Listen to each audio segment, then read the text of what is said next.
There's guys just wailing on themselves all over the place. I was so curious. This dude fucked this girl for like 4 hours. You have to go to the point of being like, hey, can I touch you? You still have to ask for consent. I really want to do it, and I don't give a who's behind that door. I've always wanted to put my dick in a glory hole.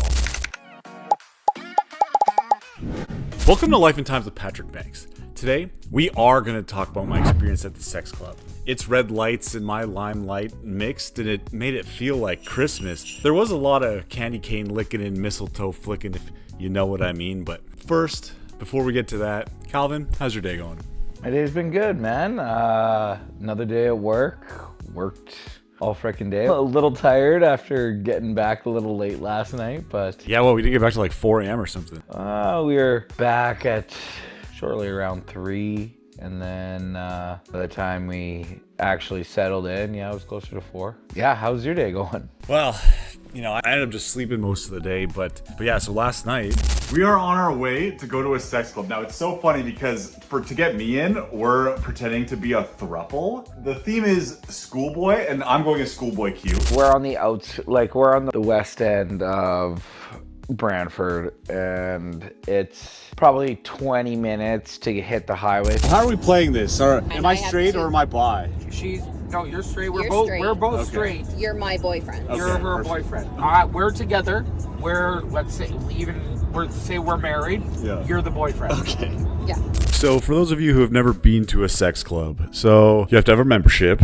Membership was $50. So I got some heat online about this. So Oh, I saw. oh, did you see it? Yeah, I read. I didn't read all of it. Well, I read, the thing is we had to present ourselves as a throuple. Now, we weren't lying to people and saying that, hey, we're a throuple. And I think that's how they kind of took it. Yeah. But we had to perceive ourselves as that.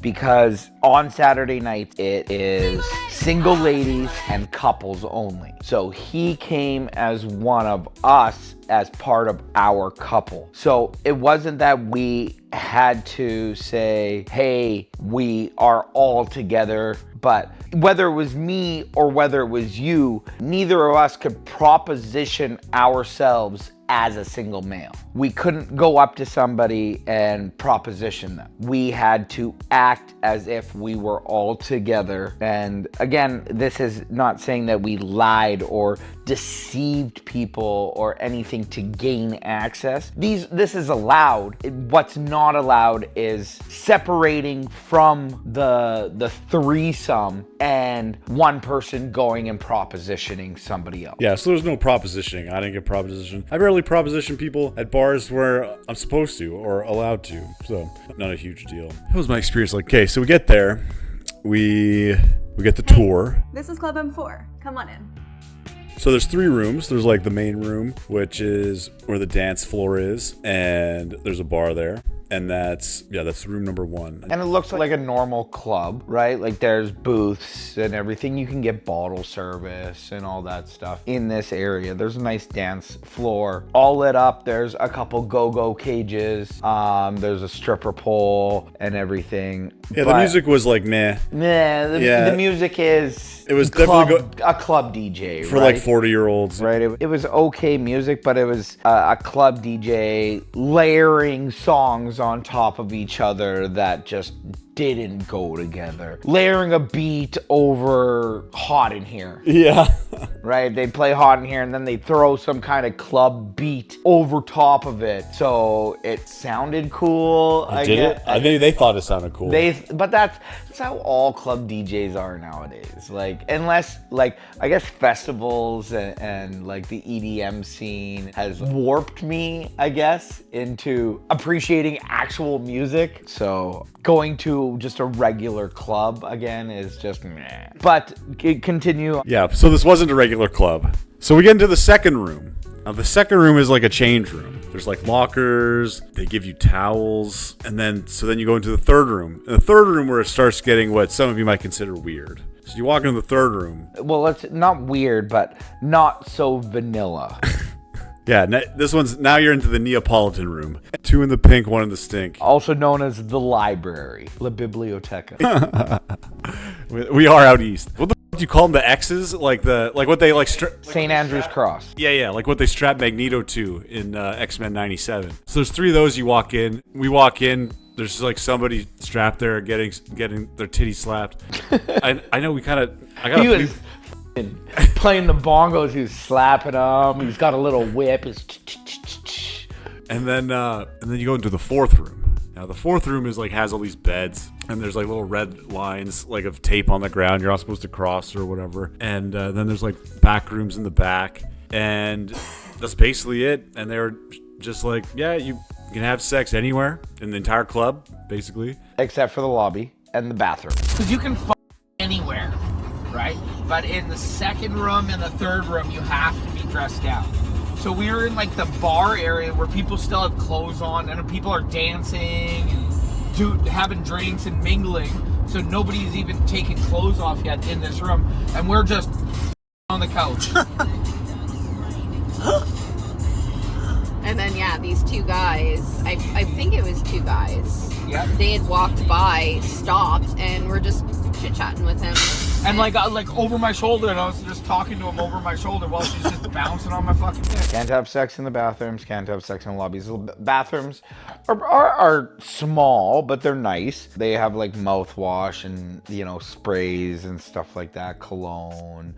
The urinals, toilets, and then there's also a shower in both the men's and women's bathrooms. So that is available if you need to clean up and somebody makes a mess. But going back to the 3rd room, so there's the locker, and then the library. So there's the St. Andrew's Cross when you first walk in.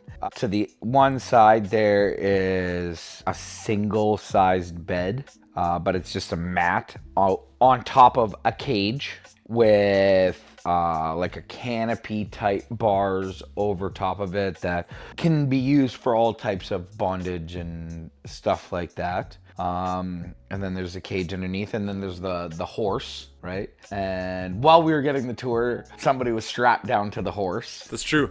Now, you might be wondering, does all these naked people banging stink? Yes. The deeper you go into the rooms, it's kind of like Dante's Inferno, the different levels of hell. It's like every level you go, it's a little stinkier. It's true. Well, it's a little bit more sweaty and a little bit more primal. Open buttholes, yes. Oh, there was a lot of buttholes everywhere. So I guess last night was Young Swingers Night. Single females and couples, but it's put on by the Young Swinger Society. So it's more younger people per se, but it's still open to couples and single females. Of any age. But no single males. It was packed and popping. Apparently it's never that cool. So I guess my swingers club, the expectations have been set high is all I'm trying to get at. But yeah, so there was, I would consider the sex club a very body positive space. Oh yeah, like when I look at people and I just think how beautiful everybody is. I don't think like, oh, that person's ugly or anything like that. All I say is, look at all these beautiful people, carefree and happy and just enjoying themselves and each other.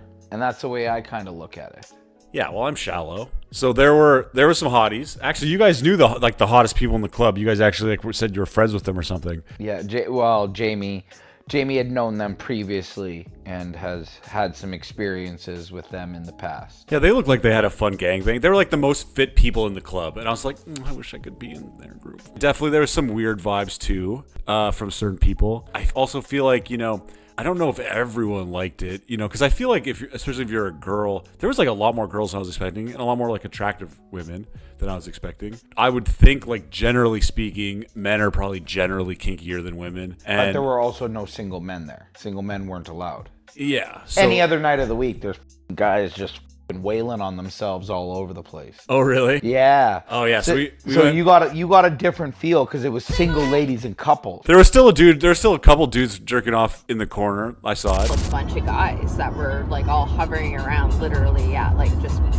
and like between like 1 and 2, like it gets real creepy. Like, yeah, like, it's- because people get desperate and they're like, shit, like, I need to put my dick into something, right? Just sitting there just pretty much standing beside the play beds, just wailing on themselves. Just waiting for that option. But yeah, that would definitely be an experience I wouldn't want to have if I went on a different night, that's for sure. How about that guy that was banging that girl in the sex swing? Yes, that is on the list of things to talk about. Yeah, so how to describe this dude? He looked like a troll from Alice in Wonderland or something. Like, you know, he got to have like this pot belly. You know, he's bald. Like Tweedledee and Tweedledum. Yes. Yeah. That's where I would put it. And he had like, it's called jock mail. It's like Yeah, they were matching. That was him and hers, like kinkwear for sure. kinkwear, yeah. But yeah, this dude, I was so curious. This dude, girl, for like 4 hours and wouldn't stop. I was so curious. I was like, do you think he's on Viagra? And so finally, at the end of the night, I was like asking him like a play-by-play. So I was like, so you really, you know, you were in that game all night. How do you think you did it? I don't know if you ask somebody that, or even if you do ask somebody that, if they're gonna tell you the truth or not. Also, there's nothing wrong with taking Viagra or something else, right? So yeah, that guy, he was just going to town. She was loud too. She was wailing, and it was like, I'm sitting here. It's like 3 feet that way. For our viewers here, you just have to like suspend your disbelief. Okay, when you're in situations like that, like if you're doing lots of drugs or something, like when you're in an out of body experience, you just have to be like, well, this is happening. Yeah, we're here now. Okay. When in Rome, right? Yeah, take it in. You know, that's just how you have to just be in these experiences. Yeah, so we're sitting on the couches. There's like another set of couch. You know, there's probably like three kind of couch areas, and the three of us are sitting down. You're like getting a hand job. 2 people down. They're in the sex swing across from us. There's like one chick is like skiing with these 2 dudes, and then yeah, she was like on her knees, just blowing them back and forth, just going in town back and forth, and then she just got up and left. Oh, I don't even know. And then left the 2 guys there. She's like, "Oh, thanks, thanks." And then the guys like high-fived, and then she like just got up and left. Yeah, we actually watched the Eiffel Tower. No, she was skiing.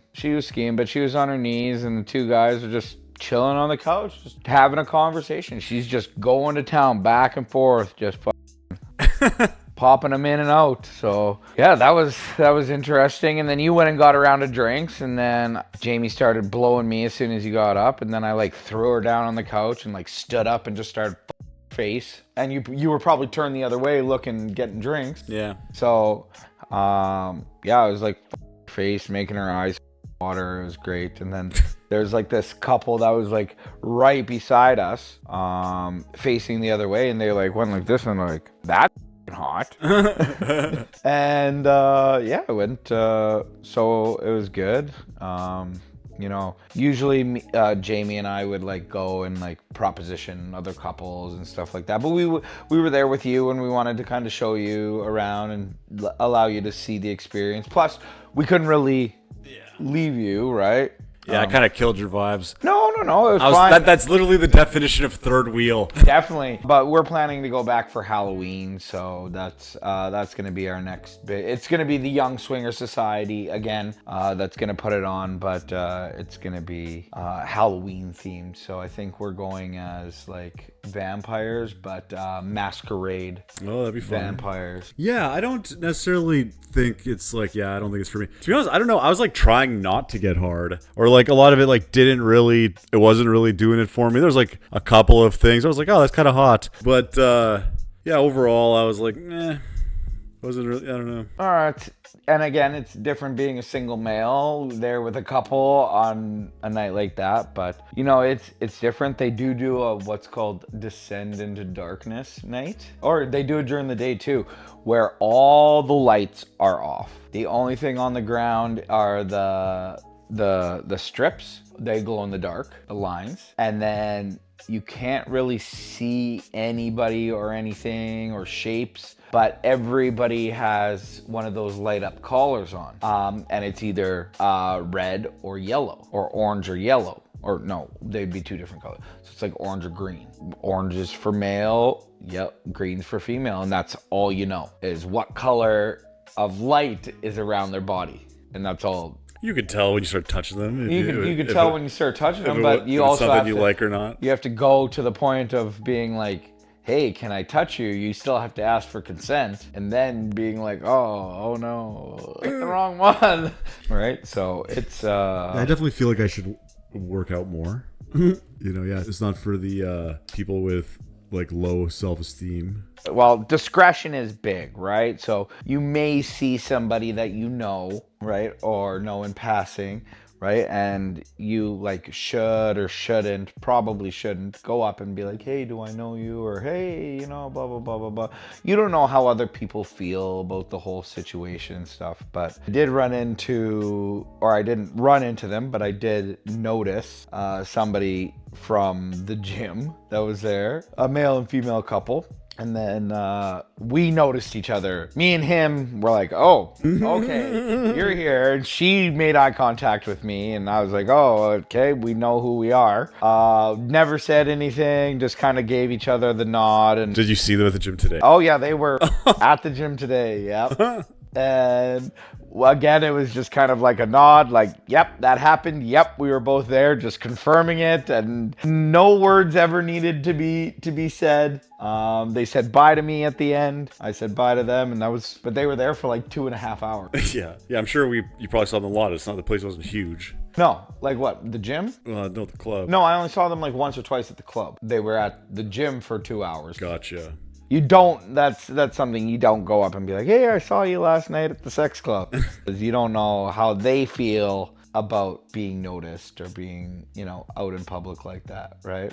So discretion is key. But overall, I had a good night. I had, 3 beers, and then I drank some water, and it was good. I'm glad everything went well. I hope you had a good time.